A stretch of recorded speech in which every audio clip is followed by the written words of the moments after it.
তরকারি করতে যাচ্ছি।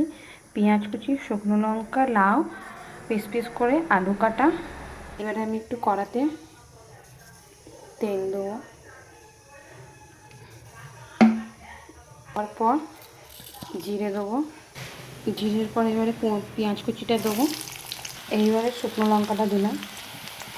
এই পেঁয়াজটা সামান্য একটু লাল হয়ে যাওয়ার পর আলু লাউটা দিয়ে ভাজবো। আপনারা দেখছেন পেঁয়াজটা এবারে একটু লাল হয়ে গিয়েছে। এবারে আলুগুলো দেবো, আলুগুলো দেওয়া হয়ে গেছে। এবার লাউগুলো দিয়ে দিলাম, লবণটা দিলাম, চামচে হলুদ গুঁড়ো একটু কালার হওয়ার জন্য। একটু নাড়াচাড়া করবো।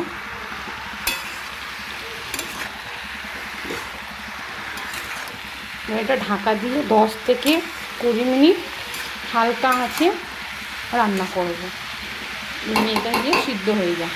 এবারে একটু টমেটো কুচি দেবো, দিয়ে একটু নাড়াচাড়া করে দেবো। আপনারা দেখতেই পাচ্ছেন লাউয়ের তরকারিটা কালার আর একটু 10 মিনিট হবে। এবার আপনারা দেখছেন আমাদের লাউয়ের তরকারিটা হয়ে